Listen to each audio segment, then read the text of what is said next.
হারাম উপার্জন, যেটা হারাম উপার্জন, নাজায়েজ উপার্জন, মসজিদ মাদ্রাসায় আল্লাহর রাস্তায়, আল্লাহর কোন রাস্তায় খরচ করা যায় না।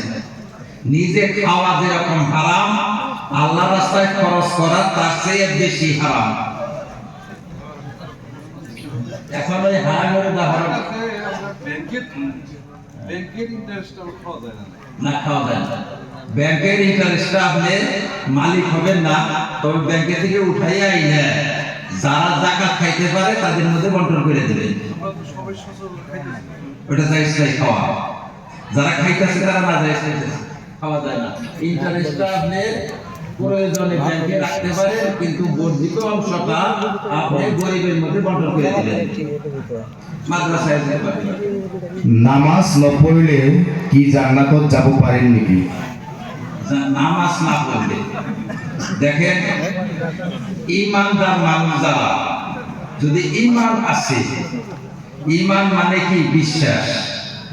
যদি আপনার ইসলামিক বিশ্বাস ঠিক থাকে, ইসলামিক সমস্ত বিশ্বাসের সমষ্টিকে এক বাক্যে বলা হয় ঈমান। ঈমান মানে ইসলামিক বিশ্বাস আপনার ঠিক আছে। আপনার বিশ্বাস যদি ঠিক আছে, তাহলে আপনি জান্নাতে যাবেন। আমলের জন্য শাস্তি ভোগ করা যদি লাগে, শাস্তি ভোগ করার পরে হইলেও জান্নাতে ঈমান একদিন না একদিন আপনাকে নিবেই। আর যদি ঈমান না থাকে, তাহলে আপনি জান্নাতে যাইতে পারবেন না। আর সমস্ত আমলের বিধান একটাই, আমাদের বিধান শিখে ঈমানদার লোকেরা যদি আমল ঠিক থাকে, তাহলে তো সরাসরি জান্নাতে যাবে। আর ঈমান আছে কিন্তু আমল ঠিক নাই, আমল যদি ঠিক না থাকে, আমল কি? নামাজ রোজা ইত্যাদি। আমল যদি ঠিক না থাকে, তাহলে আল্লাহ পাক ইচ্ছা করলে মাফ কইরা যদি দেন, তাহলে তো সরাসরি জান্নাতে যাবে। যদি আল্লাহ মাফ না করেন, আমল পরিমাণ শাস্তি ভোগের পর আবার ঈমান জাগবে। ঈমানের শেষ ঠাই জান্নাত, জান্নাতে যাইছেন। আমি বহুত গুনাহ করিছো, ইয়াক কেনেকৈ মাফ করিম? গুনাহ মাফ করতে তিনটা শব্দ আল্লাহর কাছে বলা, আল্লাহ আমি গুনাহগার, আমি আর গুনাহ করব না, তুমি আমাকে মাফ দাও। আল্লাহ সব গুনাহ মাফ করে দিবেন। আসমান জমিন ভরা পাপ নিয়ে আল্লাহর কাছে যাইয়া যদি বান্দা হাত তোলে, আল্লাহ আমি গুনাহগার, আমি আর গুনাহ করব না, তোমার কাছে মাফ চাই, আল্লাহ তুমি আমাকে মাফ দাও, জীবনের সব গুনাহ আল্লাহ মাফ করে দিবেন। বায়াত পড়া কি জায়েজ? বায়াত সম্পর্কে কুরআন শরীফে কি বর্ণনা করা হচ্ছে? কোরআনেও আছে বায়াত সম্পর্কে, হাদিসেও আছে। বিভিন্ন আয়াতে বিভিন্ন হাদিসে আছে সাহাবারা আল্লাহ রাসূলের কাছে বায়াত হয়েছেন। তবে বায়াত বহু প্রকারের আছে। বায়াতে জিহাদ, বায়াতে ইসলাম, বায়াতে খিলাফত, বায়াতে তাকওয়া। বায়াতে ইসলাম, ইসলাম গ্রহণ করার সময় বায়াত করে। বায়াতে জিহাদ, জিহাদে যাওয়ার সময় বায়াত করে। বায়াতে খিলাফত, খিলাফত প্রতিষ্ঠা করার সময় বায়াত করে। এগুলা হলো এই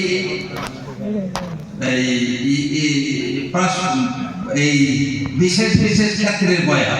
আর একটা হচ্ছে বয়াতে তাকওয়া। বয়াতে তাকওয়া মানে আত্মশুদ্ধির অঙ্গীকার। আমি অঙ্গীকার করতেছি আমার আত্মাকে আমি শুদ্ধ করবার চাই, আপনি আমাকে তরিকা বাতাবেন, আমি আমার আত্মা শুদ্ধ করব।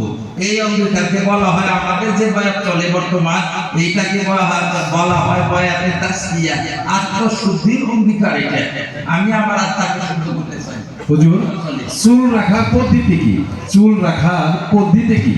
পদ্ধতি, চুল রাখার পদ্ধতি হয়েছে, চুল আপনি একটা হয়েছে যে বাবি চুল, বাবি চুল আল্লাহ রাসূল রাখছে, যেটা সুন্নত। আর একটা হয়েছে সাহাবারা এরকম ছোট ছোট করে কাটছেন, ওই জন্য এটাও সুন্নত। সাহাবারা যে কাজ করে সেটাকে সুন্নত বলা হয়। আর হযরত আলী রাদিয়াল্লাহু তাআলা সব সময় মুন্ডাইতেন চুল, ওই জন্য যদি কেউ মুন্ডায় এইটাও সুন্নত। কারণ আলী তো হুজুরের দামাত, হুজুরের ফ্যামিলির একজন মানুষ। হুজুরের একজন বড় সাহাবী, সাহাবীদের কাছেও সুন্নত বলা হয়। সেই অর্থে আমরা বলি চুল চারিদিকে সমান করে কাটা এটা সুন্নত, সাহাবাদের সুন্নত। আবার মুন্ডন করা এটা সুন্নত, আর বাবি চুল রাখা এটা সুন্নত। আল্লাহ রাসূল বাবি চুল রাখতেন।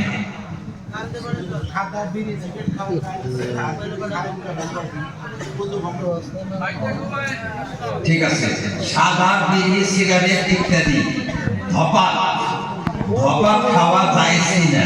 ধপাত খাওয়া সরাসরি জায়েজ না, মানে একবারে নির্দ্বিধায় জায়েজ বলা যায় না, মানে নির্দোষ না।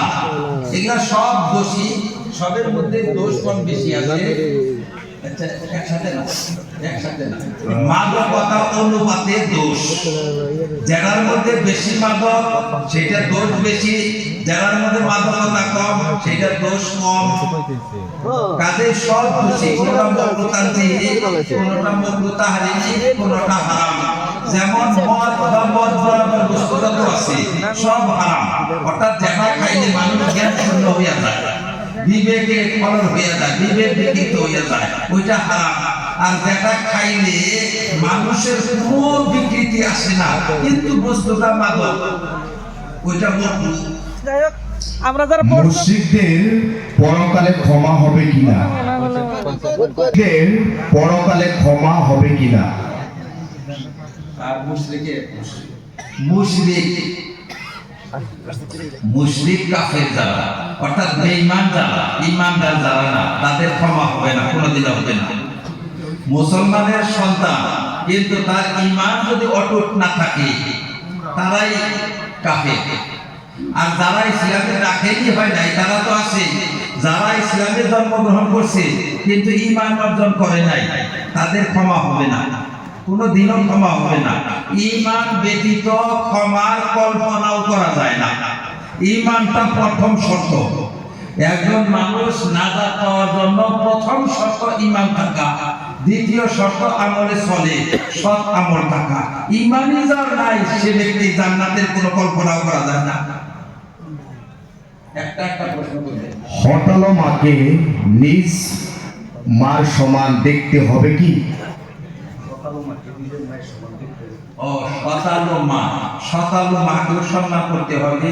বাপের বন্ধুকে সম্মান করা লাগে, আর বাপের বউ বন্ধুর চেয়ে তো বড় না।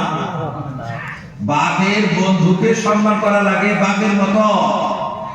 এটা আল্লাহ রাসূল বলছেন, বাপের বন্ধুকে, বাপ মরার পরেও বাপের বন্ধুকে সম্মান করবা, তোমরা শ্রদ্ধা করবা, সম্মান করবা বাপের বন্ধুকে।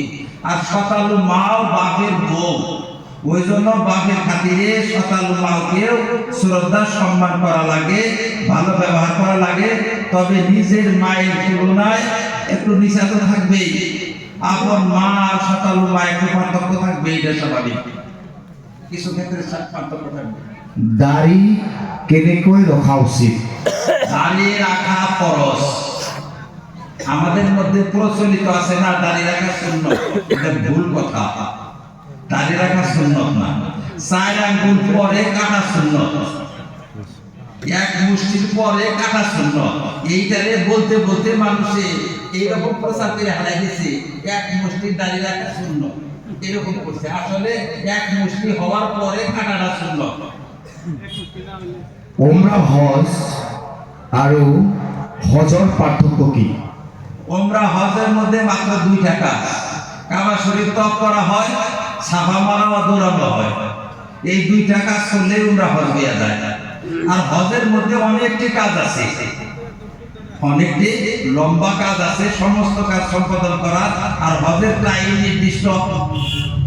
নির্দিষ্ট তারিখ, নির্দিষ্ট টাইমে হজ করা লাগে। উমরা সারা বছর করা যায়, যেরকম নফল নামাজ আছে সেই রকম অল্প টাইমের মধ্যে উমরা শেষ করা যায়। প্রশ্ন, নিজের মেয়ে মারা যাওয়ার পরে কবরে কে কে নামতে পারবে? মেয়ে মানুষ মারা যাওয়ার পরে মাহরাম মানুষ যদি থাকে তারা নামবে। মাহরাম বলা হয় যাদের সাথে বিয়া চলে না। স্বামী থাকলে স্বামী নামবে, মাহরাম কোনো পুরুষ থাকলে সে নামবে। আর যদি মাহরাম পুরুষ না থাকে অন্তত নিকটবর্তী আত্মীয় নামবে। ব্যাকরের সময় মানে অনুপস্থিত থাকে। মাহারাম যদি না থাকে তখন গায়ের মাহারামেও নামতে পারে, প্রয়োজন সাপেক্ষে নামতে পারে, পর্দার ব্যবস্থা করে তারাও নামতে পারে। প্রশ্ন, হুজুর, যে সব পুরুষের সামনে নারীর পর্দা না করা জায়েজ তারা কারা? যাদের সামনে পর্দা করা জরুরি, যাদের সাথে বিয়া চলে তাদের জন্য পর্দা জরুরি।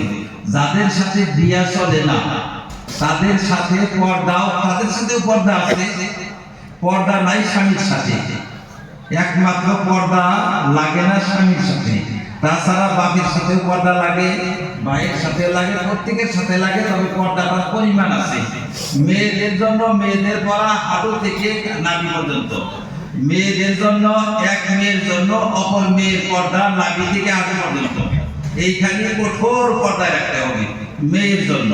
একটা মেয়ে অপর মেয়ের হাঁটু থেকে নাভি পর্যন্ত কঠোর ভাবে ঢেকে রাখবে, কোনো মেয়ে যেন দেখে না।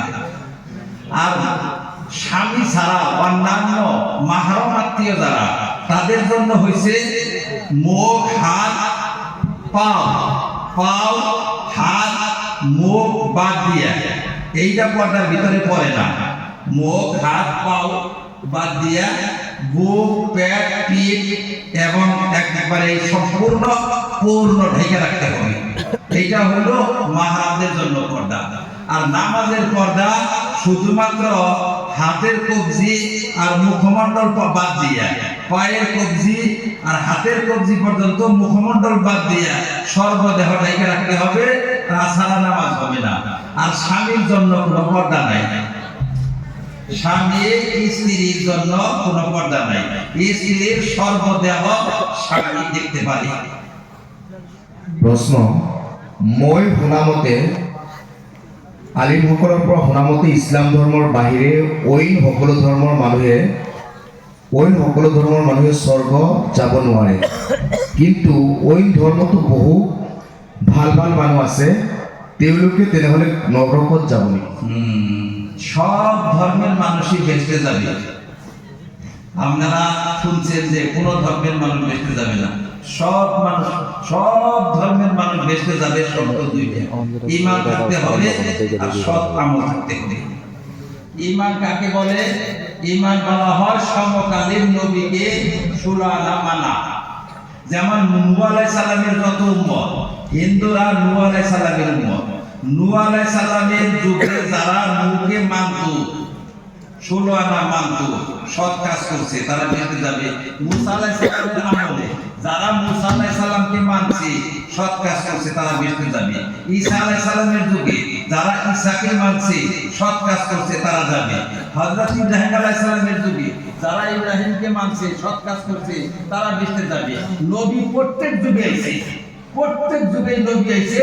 নবীকে মানা শর্ত, নবীকে না মানলে মানুষ ইমানদার হয় না। নবীকে মানতে হবে, তারপর সৎ কাজ করতে হবে। আজও খ্রিস্টানরা যদি নবীকে মানে আর সৎ কাজ করে, সমকালীন নবীকে মানতে হবে। এখন মুসার যুগ পার হয়ে গেছে, ঈসার যুগ পার হয়ে গেছে, ইব্রাহিমের যুগ পার হয়ে গেছে, এখন সারা বিশ্বে মুহাম্মদের যুগ। কথা বুঝে আসছে? আজকেও যদি যে কোনো ধর্মাবলম্বী আজকে যদি বলে আমি মুহাম্মদকে সত্য নবী মানি, এই কথা যদি বইলা মানা যায়, ও জান্নাতে যাবে। হুজুর, মুছলমান মানুহে হিন্দু মানুহৰ ঘৰত গৈ অন্ন গ্ৰহণ কৰা কি জায়েজ? দেখেন, আমাদের ধর্মীয় ক্ষেত্রে যেমন আমি রোজা রাখছি, আমাকে ইফতারি খিলাই দেয় গায়ে কমে, আমি হজের যাবার চাই, হজের টাকা দিল গায়ে কমে, আমি মসজিদ বানাবার চাই, মসজিদের টাকা দিল গায়ে কমে। এক কথায় আমাদের ধর্মীয় যত কর্ম আছে, সেই সমস্ত কর্মের মধ্যে যদি গায়ে কমে টাকা দেয়, দান দেয়, নিতে কোনো অসুবিধা নেই। দান দিলে চাইয়া নেওয়াটা মকরুহ, চাইয়া নেওয়া লাগে না। গায়ের কমের কাছে চাইলে ইসলাম ছোট হয়, ইসলাম ছোট করা যায় না গায়ের কমের সামনে। এখন আপনি যদি ইসলামের জন্য তাদের কাছে চান্দা চান, তাহলে ইসলামের একটু প্রকাশ পায়।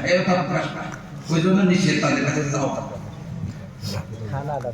আমরা সবাই কবরের শাস্তির কথা বলি, আসলে কি যেখানে কবর দেওয়া হয় সেইখানেই কি শাস্তি হবে? কবর কাকে বলে এটা বুঝেন। কবর বলা হয় মৃত ব্যক্তির দেহ বা দেহের অংশ যেখানে থাকে সেইটাকে বলা হয় কবর। যেমন মৌতের দেহ যদি মাছের পেটে থাকে, মাছের পেট কবর। মৃত ব্যক্তির দেহ যদি মাটির পেটে থাকে, মাটির পেট কবর। মৃত ব্যক্তির দেহ যদি পানির পেটে থাকে, পানির পেট কবর। মৃত ব্যক্তির দেহ যদি আগুনের পেটে থাকে, আগুনের পেট কবর। মৃত ব্যক্তির দেহ যদি বাতাসের পেটে থাকে, বাতাসের পেট কবর। যেখানে মৃত ব্যক্তির দেহ থাকে সেখানেই কবর। কবরের আযাব হয়। কবরের আযাবটা কি রকম? কবরের আযাব হয় সিজজিলে, কবরের আযাব হয় যেখানে আত্মা থাকে সেখানে আযাব হয়।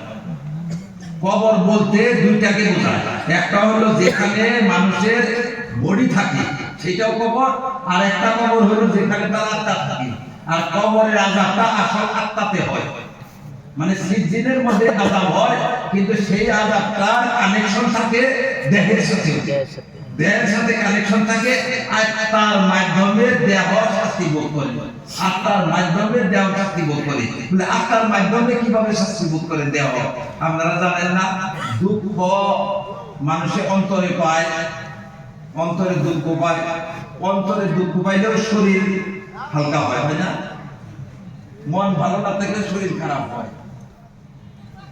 মনের সাথে দেহের একটা সম্পর্ক আছে, ঠিক তেমন আত্মার সাথে দেহের একটা বিচ্ছিন্ন সম্পর্ক আছে, যদিও আমরা বুঝি না। যেমন আমাদের এই যে বিভিন্ন ডিভাইসের সাথে সম্পর্ক থাকে, ওইরকম দেহের সাথে সম্পর্ক থাকে। আসল আযাবটা এখানে হয় না, আসল আযাবটা এই জায়গায় হয় না। আযাবটা হয় ওই বর্জকের মধ্যে, বর্জকে আযাব হয়। যেমন তার উদাহরণ, আমার নিকটে একজন মানুষ শুয়ে রয়েছে, তারে বাঘে দৌড়াইয়া হয়রান কইরা পেরেশান করে ফেলাই দিচ্ছে, কিন্তু আমি জানি না। ঘুমে থেকে ওই যাক ভয় পায়, আমার খুব বাঘে দৌড়াই হয় না, আমাদের আগুনের মধ্যে পুরা দিচ্ছিল ধরে নিয়ে, আমারে মারছে হয় না। আর যেরকম ঘুমন্ত ব্যক্তিকে মারে সত্যি মাইকা, সত্যি বাঘে দৌড়ায়, সাপে দৌড়ায়, সত্যি নানান কষ্ট ভোগ করে, কিন্তু নিকটস্থ ব্যক্তি কিছুই টের পায় না। কেন টের পায় না? আগুনে পুরা দিছিল, এই জায়গায় পুরা দেয় নাই, এই দিস দেয় না, ওরে ওই আত্মা ফাঁকি পুরা দিছি। এইরকম হয় কবরের আযাব। প্রশ্ন